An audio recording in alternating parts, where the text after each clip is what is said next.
Si nous sommes tous présents ici, en ce moment, c'est que nous sommes convaincus, moi, d'un certain nombre de choses. Que l'emploi est un besoin pour tous, que l'emploi accessible est un enjeu majeur pour la personne handicapée, et que l'emploi, pour tous, est un facteur d'inclusion sociale. Tout d'abord, permettez-moi, Monsieur le Ministre, de vous remercier chaleureusement pour votre accueil personnalisé sous le toit de la République afin de formaliser le traité de fusion des associations UNIT et OE Prométhée au sein d'un réseau unique, Kéops. Vous apportez de ce fait votre empreinte hautement symbolique. Merci à toutes et à tous. Avec votre présence, vous faites honneur à notre nouvelle entité Kéops, et c'est un signe encourageant pour persévérer dans l'accomplissement de nos missions, dont l'objectif prioritaire est de faciliter l'insertion ou le maintien dans l'emploi des personnes handicapées.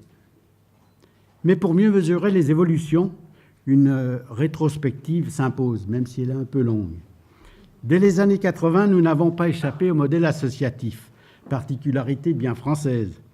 Ce support a permis le regroupement, les rencontres et interrelations de personnes partageant les mêmes valeurs, la même posture, et comme c'est le cas ici, des pratiques professionnelles communes avec des références, des repères professionnels et historiques propres à chaque mouvement.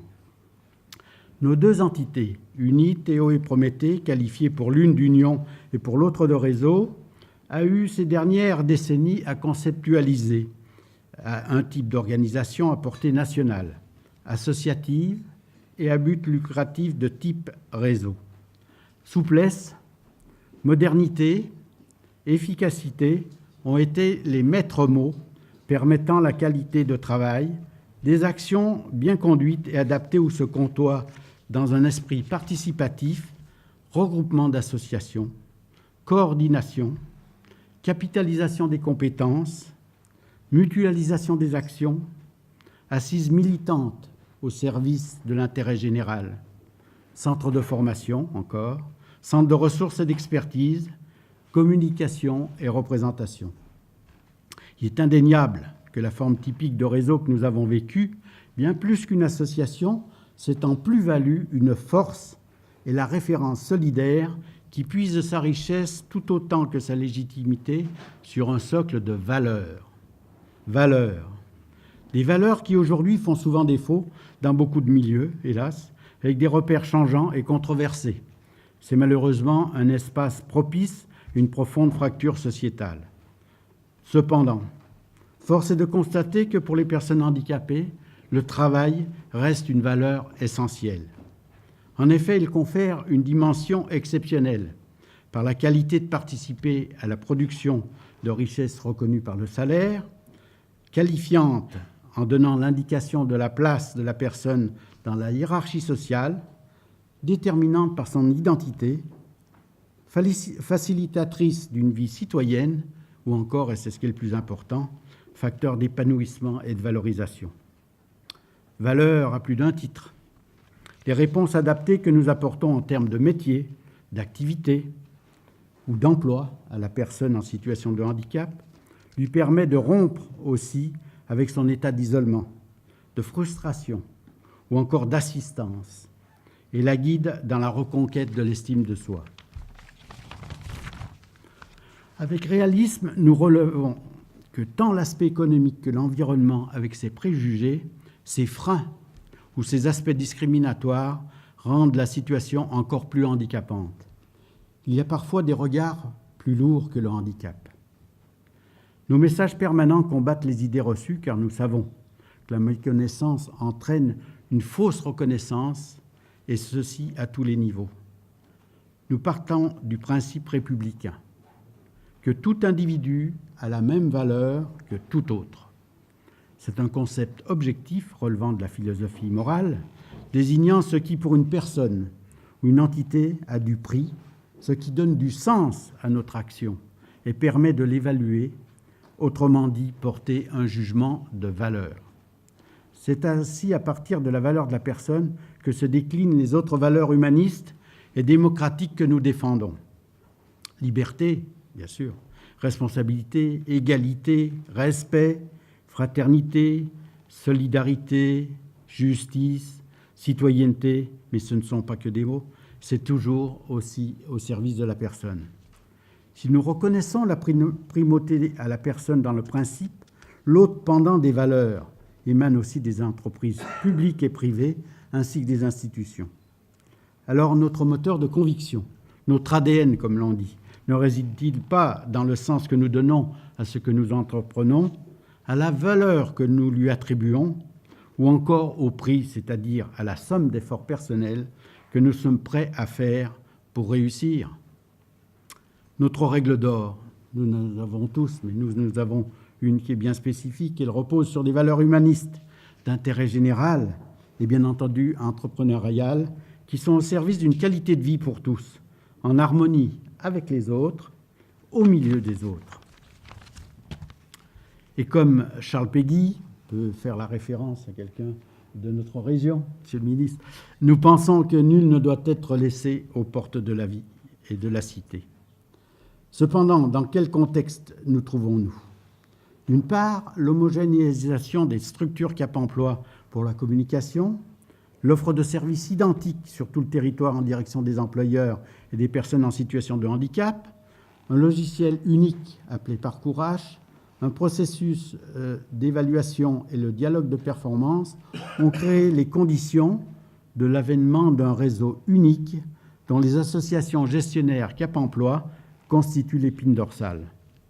D'autre part, la mutualisation des travaux des deux réseaux depuis 2009 a permis la création d'une confédération en 2011, levant progressivement les incompréhensions et de pair instaurer un travail d'expertise commune.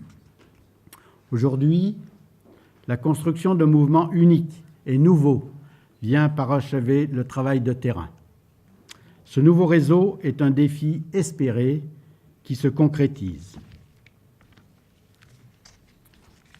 Alors, nous ferons tout, bien évidemment, qui sera dans notre potentiel afin de nous adapter aussi aux circonstances et aux difficultés que nous ne manquerons pas de rencontrer. Cependant, nous ne dérogerons pas à la règle que nous appelons la règle des 3 P.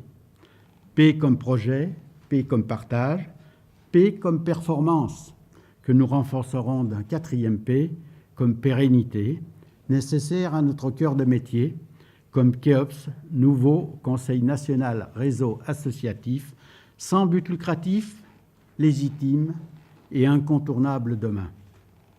Nous sommes sur l'échiquier d'un match permanent où nous continuerons à prendre notre place avec détermination pour l'accès à l'emploi des personnes en situation de handicap. Et bien sûr, c'était grâce à cette volonté commune et au travail de tous les acteurs associés à la démarche, et ce n'est qu'ensemble que nous avons pu tirer toute l'énergie nécessaire pour passer du souhaitable au possible. Nous pouvons constater que nous sommes loin des clivages d'appartenance. L'intérêt général est la seule référence suprême à bord. Elle est désormais le lit naturel de notre efficience commune. KEOPS est un laboratoire novateur d'idées et de travail qui se caractérise par des séquences projets.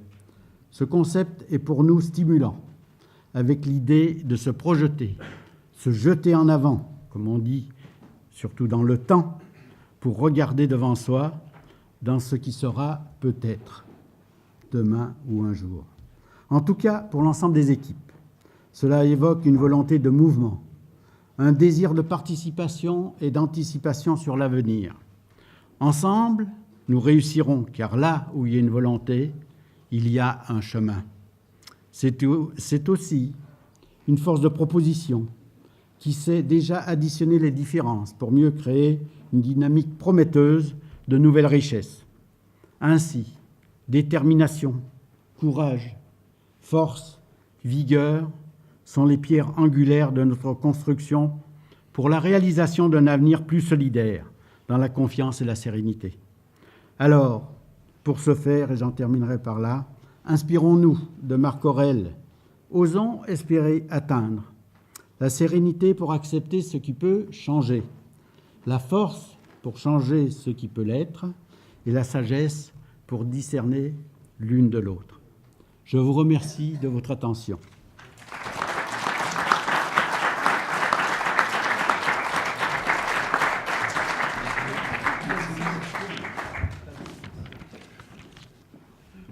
Monsieur le ministre, mesdames et messieurs, c'est avec un très grand plaisir que nous nous retrouvons ici, à votre initiative, pour ce qui deviendra le 1er janvier 2014 le réseau unique des organismes de placement spécialisés Cap Emploi, à savoir KEOPS, unification tant attendue par tous nos partenaires. Pour rappel, cette démarche s'inscrit dans le cadre de la loi 2005. Le législateur avait en effet souhaité que les organismes de placement spécialisés soient concertés au niveau national et dans le cadre d'une incitation forte des pouvoirs publics, on nous a demandé que cette représentation soit unifiée. Pourquoi KEOPS, cet interlocuteur unique des OPS Cap Emploi, est-il nécessaire? Mais le champ de l'insertion professionnelle des travailleurs handicapés est complexe et parfois peu lisible. Il a besoin de clarté à la fois pour les entreprises et pour les travailleurs handicapés. Les orientations politiques relèvent de l'emploi, relèvent de l'État. Les orientations stratégiques de leur mise en œuvre relèvent des financeurs, AGEFIP, FIP, Pôle emploi. Et la mise en œuvre des politiques revient à Pôle emploi pour le droit public et en complémentarité au Cap emploi pour ce qui est des organismes de placement spécialisés, avec parfois des ambiguïtés sur les publics cibles. Toute cette alchimie ne peut bien fonctionner que si institutionnellement s'inscrivent des temps et des lieux de concertation pour l'élaboration de ces politiques entre tous ces acteurs, chacun dans son rôle. Et l'acteur opérationnel Cap Emploi, qui couvre tout le territoire depuis très longtemps, qui, en tant qu'acteur de proximité, connaît à merveille le réseau local des entreprises et des travailleurs handicapés, doit être représenté par une représentation unique. Il était donc nécessaire que les deux réseaux fusionnent pour que vous ayez un interlocuteur capable de fédérer les 102 Cap Emploi, je veux dire les 102 associations gestionnaires de Cap Emploi. Nous y sommes arrivés. Maintenant, notre reconnaissance passe par vous. Déjà, grâce à vous, et je vous en remercie, Monsieur le Ministre, par le biais des contrats emploi d'avenir, la reconnaissance locale, départementale, voire régionale des Cap Emploi, par leur présence au SPER, s'est amplifiée, presque généralisée, et nous vous en remercions. KEOPS est un représentant légitime sur lequel vous pourrez vous appuyer en toute confiance, car le partenariat est notre culture, au cœur de notre mission d'insertion professionnelle des travailleurs handicapés en entreprise. Notre expertise est reconnue tant au niveau des personnes accompagnées, près de 83 000, dont 72 000 au titre de la co-traitance, tant au niveau des employeurs aussi accompagnés, près de 95 000, dont 15% d'employeurs publics. Notre expertise est reconnue quant au nombre de personnes inscrites en formation professionnalisante, qualifiante, plus de 20 000, et quant au nombre de contrats, tout confondus, qui ont été signés, près de 70 000. Notre expertise Cap Emploi, notre plus-value Cap Emploi, c'est l'accompagnement. L'accompagnement des travailleurs handicapés, l'accompagnement des entreprises et l'accompagnement de cette passerelle nécessaire entre l'emploi des personnes, les entreprises et la personne elle-même. Cette expertise nous fournit donc une certaine légitimité et je sais que vous l'avez compris, pour aider à l'élaboration d'une politique publique sur l'insertion professionnelle. Dans cette période de crise, vous nous trouverez à vos côtés pour vous faire remonter quelques propositions qui peuvent contribuer à notre mesure à intensifier le retour à l'emploi de ce public qui cumule chômage et handicap, faible niveau de formation et grand âge comme moi. Ah non, pour un grand nombre. Nous sommes prêts à participer à l'interrogation portée sur les modalités et le contenu de cet accompagnement professionnel des employeurs et des demandeurs d'emploi handicapés suite au comité interministériel du handicap. Je sais que des commissions vont avoir jour et j'espère que nous pourrons y être intégrés. La plus-value de Keops, et là je me tourne vers nos adhérents, c'est d'améliorer sans cesse la professionnalisation de nos équipes en développant notamment un catalogue de formation centré sur l'emploi, les personnes handicapées, les entreprises. Catalogue ouvert aux différents partenaires de l'emploi, services ressources humaines des employeurs, IRP, services de santé. Ce service de formation, au-delà des contenus, permet un mixage des différents intervenants autour du handicap. Notre expertise sera aussi la modélisation de bonnes pratiques, la certification dans laquelle s'est engagé de nombreux Cap emploi en est une preuve. Et nous avons aussi le souhait, et cela commence à prendre forme, de nous appuyer sur un réseau d'experts DRH entreprises. Vous voyez, beaucoup de chantiers nous attendent, Monsieur le Ministre. Vous avez, par votre invitation, montré une reconnaissance de Keops et des Cap emploi. Cela est très fortement ressenti positivement dans toutes nos équipes, sachez-le. Nous serons à vos côtés pour œuvrer dans ce qui est l'engagement des bénévoles de nos associations gestionnaires, plus de justice sociale et accompagnement des plus fragiles.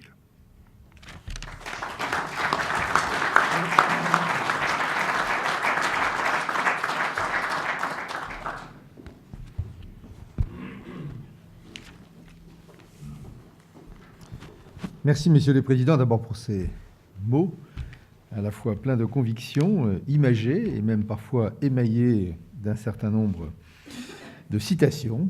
Toujours bienvenue. Merci à vous tous, Mesdames, Messieurs les directeurs responsables du monde associatif. Mesdames, Messieurs, j'ai d'ailleurs vu que les dames étaient plutôt placées là. Les messieurs sur les côtés, n'hésitez pas à vous mêler. Je suis très heureux de vous recevoir, évidemment, dans ces murs dont vous disiez qu'ils étaient ceux de la République. Comme beaucoup des murs de la République, ils nous ont été légués par la monarchie.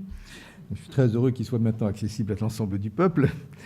Pour la signature de ce que vous allez signer dans quelques instants, un traité qui va marquer l'acte de naissance officiel de la tête de réseau des Cap emploi. C'est une étape importante que vous avez décrite tant pour le ministère que pour les Cap emploi, car il est primordial pour un réseau national de pouvoir se reposer sur une tête de réseau légitime et fédératrice. Et du point de vue des pouvoirs publics, de mon point de vue de ministre, nous avons besoin, là comme dans d'autres domaines, mais là en l'occurrence, d'un interlocuteur qui puisse à la fois se faire le relais des positions de ses membres et aussi diffuser les grandes orientations de la politique de l'emploi. Je sais que ça n'est jamais un processus facile que de se rapprocher ou de fusionner, et donc je voudrais saluer le chemin qui a été parcouru et votre capacité qui a été la vôtre de surmonter les difficultés. Keops est une tête de réseau jeune, à qui il incombe de tirer le meilleur parti des réseaux qui l'ont précédé. Il va lui falloir poursuivre la professionnalisation de son action au service des Cap emploi et des personnes qui les accompagnent. La fusion donc de l'unité de OME-Propreté est également de nature à conforter la reconnaissance du réseau des Cap emploi. Je crois que les qualités du réseau sont aujourd'hui largement reconnues, de la part des personnes accompagnées, évidemment elles-mêmes, des employeurs, mais aussi, et vous l'avez dit, compte tenu de votre présence maintenant sur l'ensemble du territoire, des autres membres du service public de l'emploi. Cette qualité de service, largement saluée, est liée aux objectifs de performance, un des 3 P ou des 4, exigeants, que se sont fixés au Cap emploi et à la rigueur du pilotage de ces objectifs. Néanmoins, on peut aussi constater que ces exigences peuvent avoir des effets contre-productifs auxquels il nous faut être parfois vigilants. J'ai souhaité, et le gouvernement l'a redit à l'occasion du comité interministériel du handicap, qu'une réflexion soit ouverte sur les critères d'orientation de Pôle emploi vers les Cap emploi. Il importe de nous assurer que peuvent bénéficier d'un accompagnement spécialisé les demandeurs d'emploi qui en ont évidemment le plus besoin. Je ne dis pas que ce n'est pas le cas à l'heure actuelle, mais il apparaît que les objectifs de placement peuvent avoir tendance à écarter de la co-traitance des personnes très éloignées de l'emploi pour qui un accompagnement spécialisé pourrait pourtant être profitable. Tous ici, nous le savons, les demandeurs d'emploi handicapés cumulent souvent de nombreuses difficultés. Au handicap est souvent associé un déficit de formation et un âge relativement avancé qui complique le retour vers l'emploi. Les demandeurs d'emploi handicapés ont donc évidemment besoin d'une attention particulière. Et de même, les entreprises se plaignent souvent de peiner à recruter des profils adaptés. Votre rôle est donc essentiel pour faciliter ces mises en relation à la hauteur, à la fois en aidant les demandeurs d'emploi à s'orienter ou se réorienter le cas échéant, et en appuyant les entreprises dans leur recrutement, afin de les amener à faire confiance à des profils de personnes qu'elles n'auraient évidemment pas forcément recrutées spontanément. Les réflexions là-dessus doivent être poursuivies. En lien avec la question des volumes de co-traitance, je trouve légitime que ces volumes de co-traitance évoluent compte tenu de l'augmentation du nombre des demandeurs d'emploi handicapés. Mais cette question ne pourra être traitée indépendamment de celle des critères d'orientation. Je veux saluer la mobilisation des Cap emploi sur le déploiement des outils d'insertion que sont les emplois d'avenir et les contrats aidés de droit commun. Pour un demandeur d'emploi handicapé, jeune ou moins jeune, le plus dur est souvent de mettre ou remettre le pied à l'étrier. Ces contrats sont donc de formidables leviers pour ce faire, et nous pouvons encore accentuer les efforts, mais cela implique que les Cap emploi accompagnent bien les publics éligibles à ces aides en nombre suffisant. Le gouvernement a pris il y a quelques semaines des engagements importants dans le cadre du comité interministériel du handicap. Un travail va être lancé sur l'accompagnement spécifique à mobiliser pour les personnes licenciées pour inaptitude qui rencontrent souvent des problématiques de reconversion particulières. Ce travail sera supervisé par Pôle emploi, mais il associera naturellement le réseau des Cap emploi. Je signale également les chantiers que nous avons ouverts sur la réforme de la formation professionnelle et de l'apprentissage. Une négociation, vous le savez, interprofessionnelle est en cours pour préparer, pour ce qui revient aux partenaires sociaux, la réforme à venir de la formation professionnelle, et une concertation se déroule par ailleurs en ce moment sur la réforme de l'apprentissage. Dans les deux cas, nous avons attiré l'attention des partenaires sociaux sur la situation particulière des personnes handicapées, et je veillerai personnellement à ce que des efforts spécifiques soient faits pour leur faciliter l'accès à la formation. Les jeunes handicapés représentent seulement 0,8% des apprentis à l'heure actuelle. Le potentiel de développement est important. Nous ne pouvons pas nous satisfaire d'une telle situation alors que l'accès à la qualification est si déterminant pour l'insertion socio-professionnelle des personnes. Je tiens à souligner l'engagement de la GFIF aujourd'hui dans le cadre de 30 000 formations pour 30 000 emplois, qui vise à permettre plus d'entrées en formation, ouvrant sur des débouchés professionnels immédiats. Nous avons besoin d'une poursuite de cet engagement pour le financement de formation en plus grand nombre, et le rôle des Cap emploi est et restera bien sûr très important pour la mise en relation entre les besoins de formation des entreprises et des territoires et les souhaits des personnes en termes d'orientation professionnelle. Nous avons donc encore de grands chantiers devant nous. Pour terminer, je souhaiterais rendre hommage au travail quotidien accompli par les opérateurs du service public de l'emploi ici présents, du côté des Cap emploi comme du côté de Pôle emploi.